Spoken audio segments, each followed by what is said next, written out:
Everyone knows my videos are real. I know, it's the raw, like, unedited. Okay. So, my name is Shannon. I'm Crystal. And this is our mashup of 3 movies we saw today. So, today was really just movie day, I would say. Yeah. We saw 3 movies. Crystal never saw 3 of these movies. The 12 Monkeys, the movie 7, and Shawshank Redemption. These are 3 movies I really enjoy.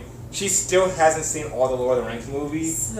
And so at some point we're going to watch these, because how you not watch Lord of the Rings? Like, come on now. I was busy studying. Yes, okay. And I think on a lot of lists, Shawshank Redemption is the #1 movie. There's a lot of different lists out there. Some had Vertigo #1. Vertigo is awful. Okay. But Shawshank, like on IMDb, is ranked #1. 7's up there as a number up there in type of movie, and the 12 Monkeys are very much. It's a solidly rated movie.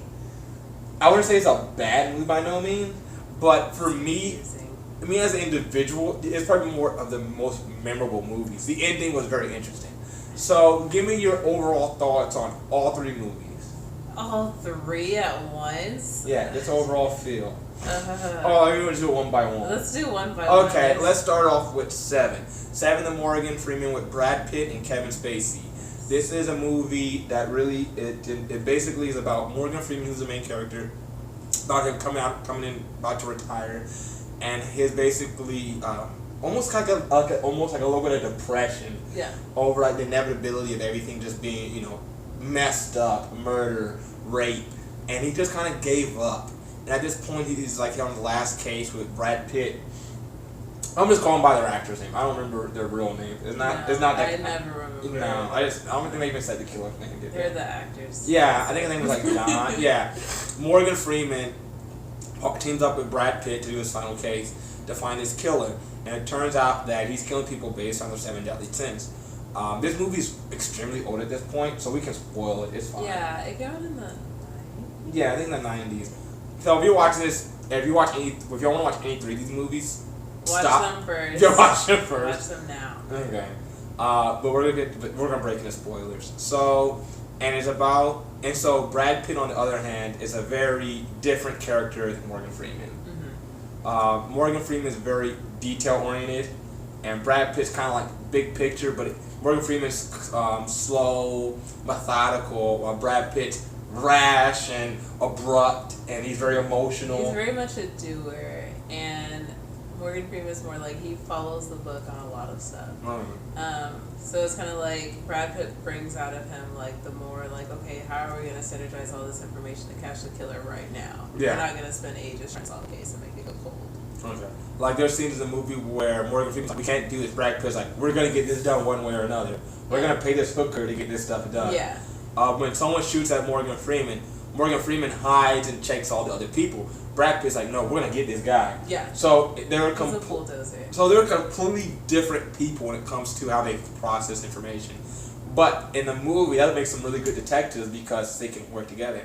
FYI, even though they're really good detectives, they don't have any leads. At the end of the movie, they can't find the guy, but it's not because they're incompetent. It's because the guy who's actually doing the crimes is just so... Kevin Spacey, yeah, his character he's really intelligent, kind of like the textbook example of like a psychopath. Okay. Because like he has a really good rationale for why he's doing those crimes. Like Okay. he sees these people, like you have someone who's supposed to be the embodiment of like, say, like the law profession, but he's going around like lying to people and taking their money and profiting off of that, and he sees that person as someone needing to be punished. Like he's exhibiting one of those deadly sins. Okay. So he uses that as rationalization for murder. No, he should be taking the law into his own hands, but I mean it's a real rationalization. Yeah. And he's very smart. He's cutting off like skin off his fingertips so he's not like traced, and it's very elaborate, planned out kills. Yeah. I would say about his character that, yeah, to a certain extent that, it was kind of like, this movie can be seen, I think, at any point in society, no matter, 10 years. This movie's not going to be dated anytime soon. Yeah. Because we do allow, murderers, liars, gamblers, in our society. It's kind of an aspect of it. But he was much more of a old school Christian when it came to these things like, no, we don't put up with nothing, You still get your hands cut off. Right. You lie about your tongue. Very radical. And so with his thought process, it's like he has a he has a reason to do everything he's doing. Yeah. It's just very extreme to our society. And so in the movie, even Morgan Freeman, he understands his rationale. He doesn't agree with it, but he understands. There's scenes in the movie when Kevin Spacey's talking, and Morgan Freeman's like, "Yup, yeah, you're right." And he's looking back at him, looking him detailed, but you could tell in the background he's like, "I agree." Yeah. Brad Pitt disagrees, but Morgan Freeman, over his years and wisdom, he's like, "Yeah, we do allow a lot of stuff to go down," and he never had a rebuttal. The movie itself, I think it was paced well. It's about them being a detective. The ending could have been a little bit more. The epilogue could have been a little bit more longer, a little bit more thorough. Yeah, I wanted to know what happened with Brad Pitt. Okay. Because, so that's where you kind of unleash the last deadly sin. That surprise turns out to be wrath in terms of, his name was Detective Millis. So Brad Pitt plays Detective Millis. Okay, just remember. Okay. This guy delivers a box, and Morgan Freeman opens it, and it's Detective Millis' wife's head. They never show it, I think. They never show it. Budget cuts. Yeah, but because it's related to Detective Millis, and his only relation, family relation, is his wife, you're like, okay, it has something to do with his wife. So Morgan Freeman runs over to try to get Brad Pitt to drop his gun because he's pointing it at Kevin Spacey. They're in the middle of a field, and this is where Kevin Spacey's supposed to give his confession and be able to plead guilty for the crimes that he's committed. And when Morgan Freeman runs over and Detective Millis realizes that it's his wife, that's when the feeling of wrath and revenge kind of boils up into him, and he has a decision whether or not he wants to kill Kevin Spacey or does he let him live. But Kevin Spacey wants him to kill him because he's the final play in this whole. And he feels that he should be punished for his sins. Yeah. So in this whole thing that he's done, this is the last straw, and Detective Millis ends up killing him, and it's kind. And I feel like there should have been more, development into, what happens to Detective Millis. Is he and he goes to prison. He killed a guy in handcuffs. I mean, that could be the case, but bring it, give it some finality. Okay. It kind of, it ends there. And it's that build up, the climax was It was a good climax. And it kind of just falls off and credits roll, and I'm like, but I'm still hyped. Let me calm down. Okay, so you went in the movie. So you like a hard lift and a yes, it was a straight decline. Okay. There was no there's no curve. So you leave the movie. So I guess in theirs might be better. It's I thought it was a good movie. Yeah. Okay, all right, fine. I agree. I think the movie was exceptionally well done. The action was great. The storyline was well delivered. The dialogue was great. The twist at the end. I mean, you can see it coming, but it's more about these characters and how they're gonna react than anything. Yeah. And it was really well done. The villain is understandable. He's not just I hate everybody, everyone's evil. No, he only goes after people he deems to be wrongdoers. Yeah. And he doesn't even himself. He doesn't allow that not to. He doesn't judge himself. He thinks himself he should die. Mm-hmm. So he doesn't just cast down everyone else. So yeah, if I had to give the movie a rating, I'll probably give it a 9 out of 10. It stands the test of time. It's a great movie. Period. Point blank. I guess I'm harsher when it comes to ratings. Okay. I would give it an 8 out of 10 because they could have done better with the ending. Okay, is it a high? Okay, is it 8.5 or 8 flat? Because it's a little higher than an average 8. I'll give it an 8.5. Okay, that's fine. I'm feeling generous. Okay, she's kind of hard. Okay, the next movie we're going to talk about is Shawshank Redemption. Shawshank Redemption, the movie, I can't even remember. I know the guy's name is, Andrew? It's Andy. Andy. You have Andy, who's, I don't know who he's played by. And then you have Red, who's played by Morgan Freeman. And the basic 4 characters is Andy, the banker who goes to prison, who's innocent. You have Morgan Freeman, the guy who murdered someone, I guess in his teens. Yeah. I think he was a minor tried as an adult. Yeah. He's black. You know how that happens. Yeah, you get life in prison as a child. Yeah, that's harsh. You have the warden, and you have this general police officer, and those are probably the main 4 characters. Even maybe not even the police officer, he might even be more of a side character, kind of all their friends.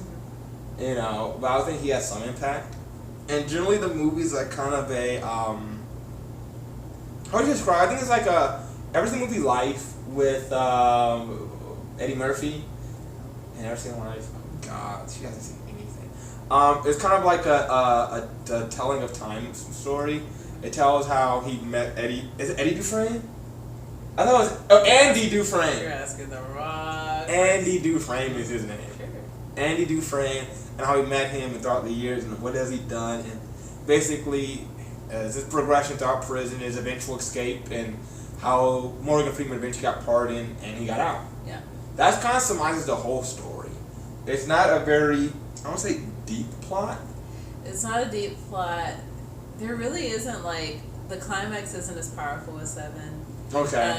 But it's a good story. It kind of shows, like, how tough it is to be in prison, and also how tough it is to come back into the real world after doing like 20, 30 years in prison.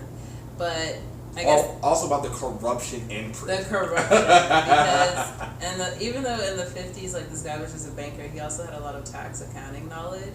So he did a lot of fraudulent things to help people out on their W-2s to help ensure they got refunds and all this kind of stuff. So it's like the things that you're willing to do so that way you don't get beat up at the end of the night is basically what Andy did to survive day to day. Raped. Yeah, he was getting raped until he found a way to, like, help one of the correction officers save $35,000 in a failing marriage or something like that. So it's like he had to use his wits in order to, like, live in prison. Otherwise, he was gonna be someone's quote unquote, like, bitch forever. Yeah. I think the movie is about him, like, overcoming prison, but, like, the movie is kind of like, it's almost depressing to a point because it's about, you know, how they're even though they're prisoners, they're still people, and, you know, even though you don't ever feel like these people are, like, evil. Right. Even though they're people who are in prison, you never feel like they're murderers or gangsters. These people that you can probably feel like you can just hang out with, and it makes you think of I'm pretty sure this is not encompassing and all the prisoners in prison, but maybe it makes you think about maybe we should allow, you know, more what's the word, community focused rehabilitation for these prisoners, not just throw away the key and say you're in there for 30 years and when you come out you're kind of screwed. You have no technical skills. You have no employment history. Lots of you don't have a degree, right. Or if you do have a degree, it's so far long ago. It's not, you can't even use it.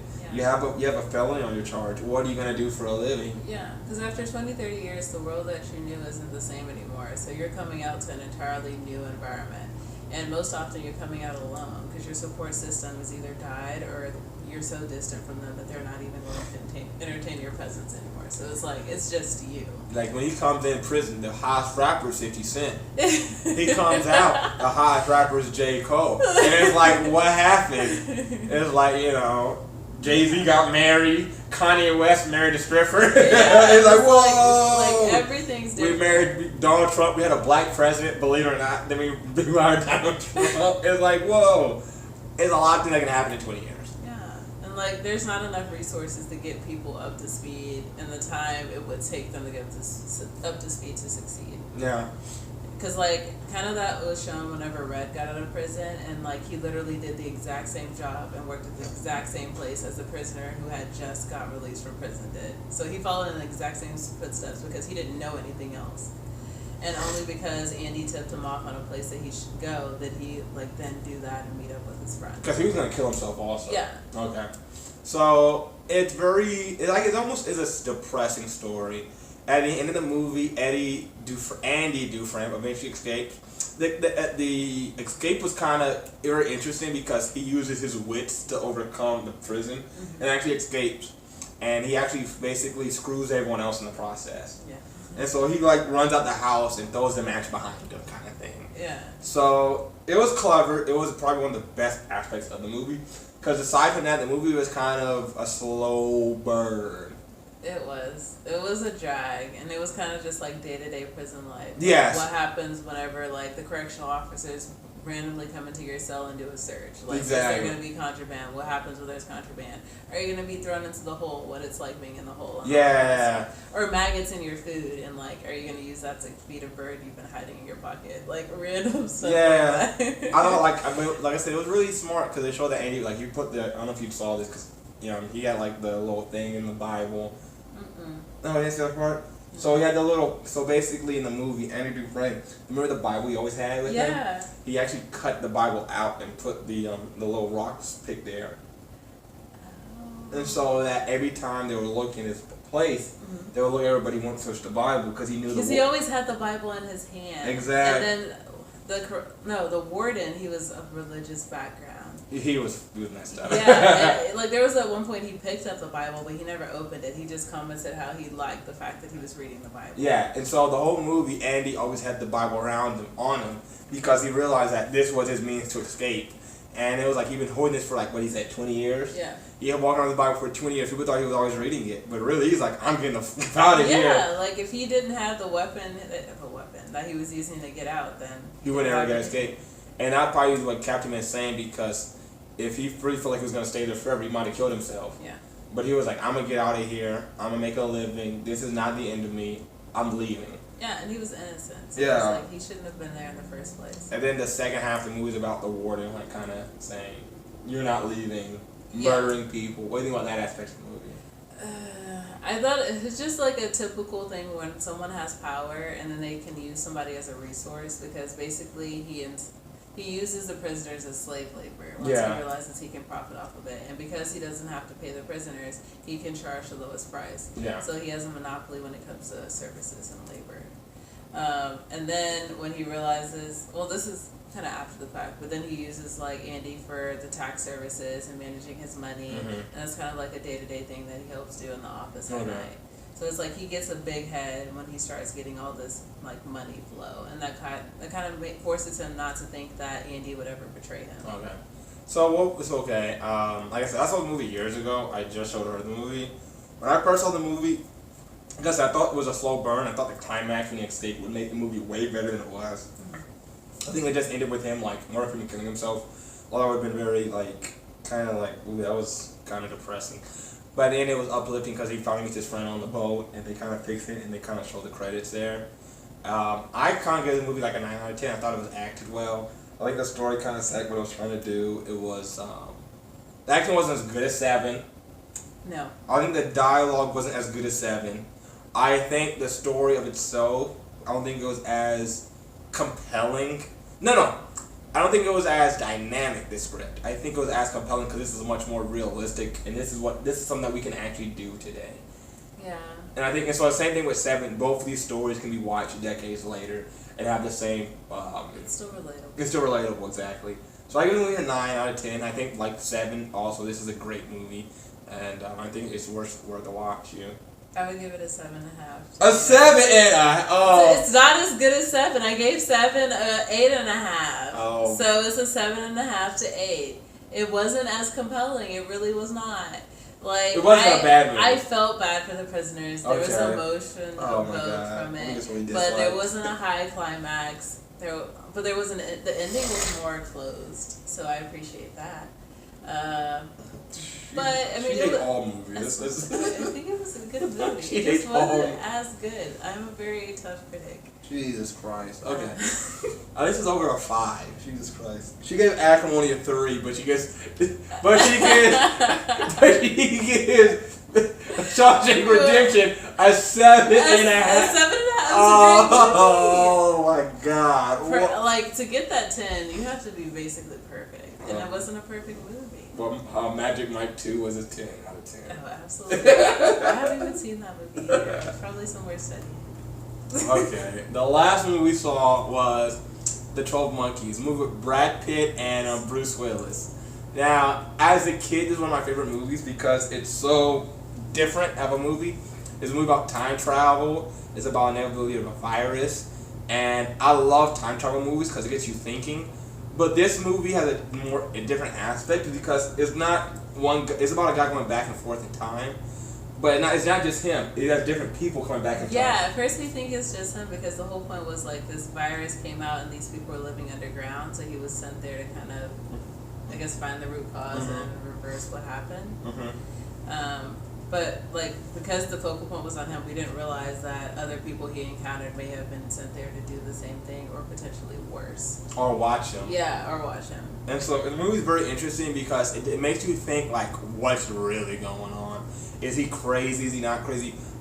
Movies that go back in time, popular ones are like Looper. Remember that crime? You don't know if you've ever seen Looper. It's about a crime movie where they send people back in time to shoot them. It's a crime movie. and about a kid who has the power to kill people. He's like telekinesis, and he goes back in time to kill this kid because they know he's like gonna kill a whole lot of people. So they send this guy back in time to kill, like Terminator. Terminator's a time travel story also. Back to the Future is a time travel story. A lot of time travel stories have a lot of different elements in it because you have to wrap around really well. I thought this movie did it really well because it's very different.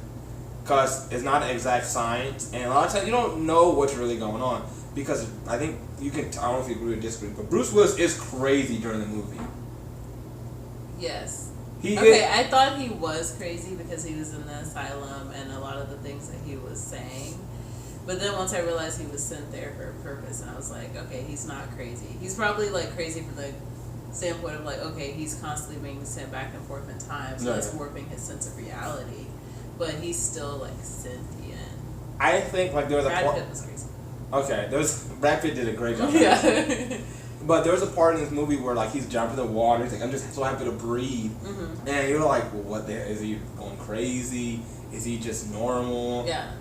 There's a lot of parallels between what's happening in our time and the future, and so you really don't know what's going on. There was a twist. There's a part of the movie where the doctor that he's with, the psychiatrist, and then she turns bad shit. She seemed like to be very composed and just like on top of it, and then like it was like the gradual degradation of like her sanity. Like she just I don't know. It's like towards the end of the movie. She was crazy. Towards the end of the movie, she was nuts. Out of everyone who was in the movie, she was trying to take Brad Pitt as a patient to the Key West and like live with him. Like she fell in love. For like what, a few hours of talk? And it was like you were supposed to be his doctor. You have a fiduciary duty. She's gonna lose her medical relationship of the doctor-patient confidentiality. When she went through med school and residency, no one talked to her for more than 30 minutes. Oh my gosh. No one talked to her. No one got to know her. But she definitely has Stockholm syndrome. She said she didn't, but she had to. You don't fall in love with a guy. You're like, he captured her.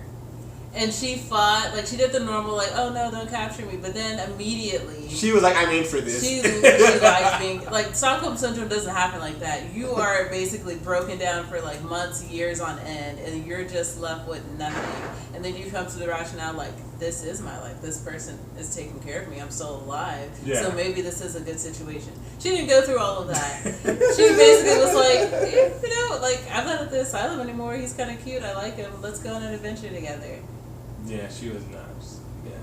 So, so what did you think about the whole plot of the story? Because the plot of the story is probably the most interesting aspects of it. So, like I said, we touched upon the aspect of like, was he crazy or not crazy? But so, what do you think about the whole time travel and the overall plot and how it's executed? I'm very interested to hear this. I mean, I don't have that much to say about it, but it was confusing.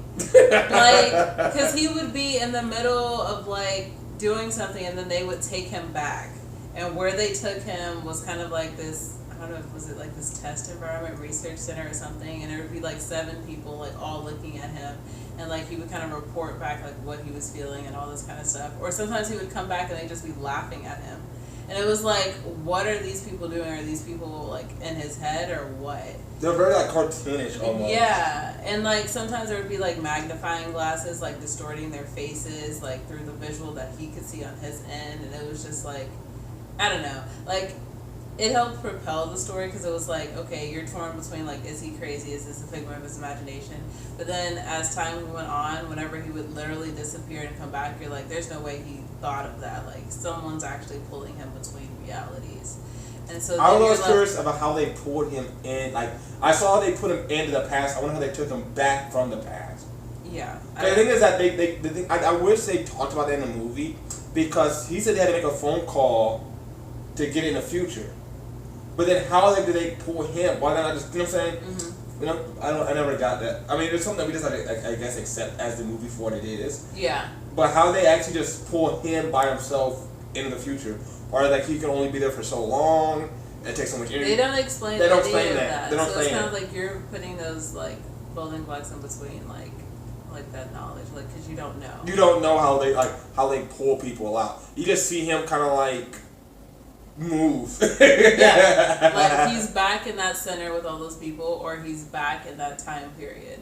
But you can really make you think that he is crazy, because that's one component that they never answer. How is he getting back and forth?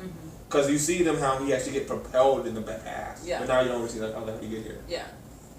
I would say in the movie, like I said, about maybe 2/3 in, you realize that he's not crazy. The character of Brad Pitt is a lunatic. He was great. He did such a great job portraying this character. But turns out that the guy they were looking for the whole time, the 12 Monkeys, was actually just nothing. But it made a lot more questions, I think, in the movie, because Brad Pitt leaves a message for his people, his scientists, and he left it in the past, which means it already happened in the future. So that means these people who were telling him to go back to look for the 12 Monkeys already know there's a wild goose chase. Yes. Or because he's like, it has to happen in the past first, but the past already happened. So technically, they already know that the 12 Monkeys isn't important. And in the movie, it shows Brad Pitt seeing himself get shot. I'm not Brad Pitt. Bruce Willis. I was like, wait. I was like, Bruce Willis sees himself get shot. Yeah. And it kind of goes full circle from the first beginning of the movie. So it shows that whole aspect of the movie by itself. I think it was a very close-knit story. I thought it was good, because at first I thought it was Bruce Willis as a child. And that was kind of the catalyst for why he ended up in the asylum, because it didn't give any direction as to what that meant in terms of like the whole story. But when they brought it full circle, like once they have the disguise on and they're going to the airport, Yes. That's when I was like, wait, this looks like the beginning of the movie. And then it kind of carries you through that whole scene again, but from their actual perspective. And then that's when you're like, oh, okay, like this is them trying to prevent like that bio. Yeah, biohazard. Yeah. See, I think if the movie ended right there, it would have been a solid movie. It would have been closed. Yeah. I still would have had a lot of questions, because there were moments where I couldn't string ideas together. But I think the ending was when it really made you have a lot more questions and action and what was really going on. There's a scene where the guy who was planning on killing all these people, and he has the open virus, and you see the doctor or one of the scientists who sent him back in the past. And so you're like, whoa. Was she one of the people who helped him do it? So all these scientists underground, they're like underground because they knew this was going to happen, and they kind of established like we're going to be the new world power. Or she says that she's the insurance. Maybe in one time that he actually does shoot the guy, but they're not supposed to be able to change the past. And so she has to release it. And so like... But we don't know. We don't know. And so... Me as a moviegoer, I love, like, I hate opening the story to a point that like it just ends abruptly. Like he's walking, he's about to fight the final guy, and it ends. I hate those stories. But this movie did have its main point, and it said that the main point of the story was to tell Bruce Willis' story. He died. So that story note is over. But they leave you on a much higher note, says what really happened. Yeah. Like they're setting the world order when it comes to like who gets to live underground and who gets to be the superior human being. Yeah. Or was anything that, or the other option? At least these are. I mean, there's tons of freaking possibilities. Yeah. But one other option was that maybe they got Bruce Willis's message, and another agent, I guess, saw, because don't forget the other agent was there saying, "Here's a gun." He saw what they were doing. They saw what they were trying to do, and maybe she was there as reconnaissance for more information. Because maybe that would make sense as to why she's the insurance, though. Maybe she was the person to ensure that, because they said they want to get the pure sample of the drug. Well, she's there to get the pure sample. Yeah. So if she's there, she can really just scoop up the air. So there's all these multiple things that can happen. There's always multiple facets of the story, which it might be this, it might be this, and it might be this. And it leaves you as the viewer, the story, like I said, the main story itself is closed, it's like a nice little bun. But this side dish, you don't know what the hell it is. There's too many options. And there's no way to know which one's more right than the other. I think the director did it on purpose. In my honest opinion, most likely of the story was that they got Bruce Willis' thing and they were there to get a sample. I like the idea is that she's there and she wants a new world order. That's the one I like. Yeah. That's one I like, that she's there the entire time. She knew what was going on. She's just sending people back in the past to just pretend they're trying to do something. And she's there to literally like, hey, I'm the insurance. I'm here to make sure you do this. Not because I have to, because this is the past, but I'm here to make sure you do this because I want to rule the future. But even then, it doesn't make sense, because how was she the same age then as she was in the future? So that told that she did go back, or did she just look the same? See, like, because she did look the same. She did look the same. And Bruce Willis is like, Bruce Willis is like 40 years older. Yeah. So you would assume that she went back. But what if that technology go back in time way before? So like, you don't really know. This movie is so confusing. Because they never really established when the time travel technology was made. No. There's too many unanswered questions. So if they can go back, maybe they can go forward, because obviously they pulled them forward. So what if all these scientists are actually from the past, and they're going to push the forward? Like, see what I mean? Look, this movie makes no goddamn sense. It doesn't give you... When there's more than two options for the ending, I'm just like... Because it doesn't tell you if they're from the past and they got propelled to the future. Because it would make... Because like, where do these doctors come from? Yeah. Who are they? You know, like I said, they can pull people from the past. Why can't they pull them from the future? Right. So the whole circle of the ending is just a hodgepodge of like possibilities. And as a moviegoer, and I liked this as a kid, I wrote down like all the possibilities that could happen. I circled my favorite one, and I was like, "This is my story." So for me, I gave this movie a 10 out of 10 because there's not many movies that makes me think that hard about all things that can possibly happen at the end. I love this movie. There's shortcomings of the maybe some of the musical score.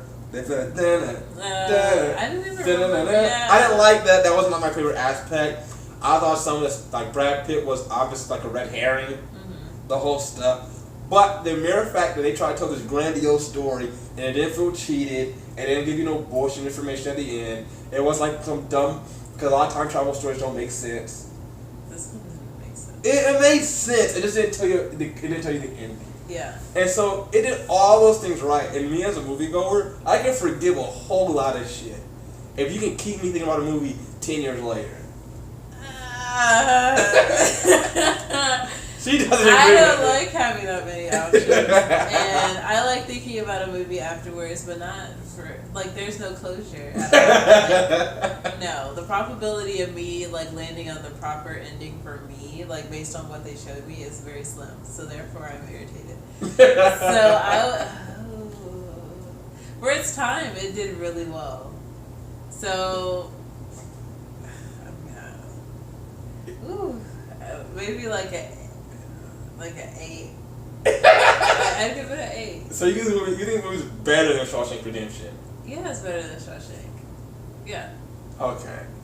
Okay, that's interesting. Like I said, all the different things about the story you really don't know. So like I said, maybe she was in the past and you assume that she went back in the past. But she really, all of them could have been in the past and they knew this was going on and they allowed it to happen. Because don't forget, there's other scientists in the office. Yeah. So maybe they were like, okay, we're going to help you do this. I'm the insurance if you fuck up. Yeah. And we're still going to release this thing, but we're going to go in the future and make sure we're willing, because we want to be the, you know what I'm saying? Like, you really don't know, because you know, that doesn't tell you when the time travel was made. There's no directions. There's no direction for you to know. Therefore, it is an 8. So you just, okay, if they told you when the time machine was... If I knew all of the background and then they just didn't tell me the ending, then it's like, this is my But that would have been way too everything. fucking long then. You can't have a 30-minute part who's like, this is when this was invented. These are these people. That's a lot of shit to do. You know what would it be 4 hours long, Crystal? It could have been 2 movies. I was just saying. The Monkeys Part 1 is like exposition for 30 minutes. Oh my god. You're like, you're quick exposition. Oh my god. But no, I gotta say, even now watching the movie again, it gives me new possibilities of what really happened. Because even like I said, the movie doesn't have any, it doesn't feel cheated. It doesn't feel like Vertigo. And it's like at the end it cheats you at the end. Let's not talk about Vertigo. Vertigo is a big letdown. But the twist at this end of the movie is not like a fuck you twist. It's not a letdown by any stretch of imagination. It's just you don't know what direction the ending took you.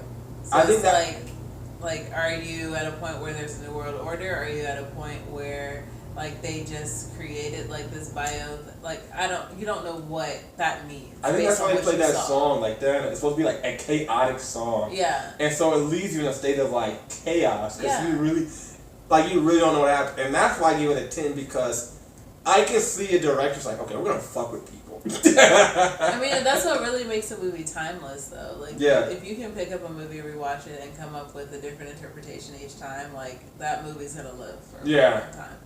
So, I mean, that makes it a great movie. But for my personal opinion, I normally don't pick movies back up. So it's like I like to know it's either one or two options and just entertain myself with those two possibilities. She likes the Inception opening. It was like, did it fall or did it not fall? I loved Inception. What do you give that? 10 out of 10. That was my favorite movie. So that movie only had 2 endings. This has like 1,000. And they did well with the build up. There was no questioning that foundation piece of the movie, just that ending. So everyone knows these are one or the other, but 12 Monkeys is you can make your own. You can make your own story, your own. Who wants? I should have made the whole movie. Oh my god! It's like it was 1 or 2. Okay. So rate these 3 movies. So what did I say? So for 7, I gave it a 8.5 out of 10. Mm-hmm. For Shawshank Redemption, I gave it a 7.5. Yes. 12 Monkeys, an 8. You're really gonna put 2 movies over Shawshank? Yeah. You gave 12 Monkeys a 10. I thought it was great. I tell you, as me personally, I give the movie a 10. Based on like movie criteria, and if I was like a critic, it's like an 8. Okay, I guess I'm rating as a critic. It's an 8. Okay. Yeah. If I gave Shawshank a movie, let me do both. If I do 7 on cinematography and story, it's a 10. Overall, I give it an 8.5 or a 9. Mm-hmm. If I had to do Shawshank Redemption, it's also a 10. They did exactly what they were supposed to do. Pure enjoyment, I give it like an 8.5. Because it is a slow burn. 12 Monkeys, I give it like maybe a 7.5. I thought the cinematography was very interesting. The music was lackluster. Some of the other side characters could have got brought out. Stuff like that I thought could have been better. Bruce Willis should not have been the lead at all. He's not that dynamic. So I give it a 7.5 from a critical standpoint, but from an overall movie enjoyment of the plot itself, I give it a 10. Gotcha. So like those are all my ratings. It was a very interesting day for movies for both of us. We have 2 totally different opinions over them. Yes. So next week, I guess we're gonna probably watch, or next few weeks we're gonna watch Lord of the Rings, and it's very interesting to see how much he says they suck too. And they might not suck. And hopefully she learns who the hell Smeagol is. I do not know what Smeagol is. Well, we're out. Bye.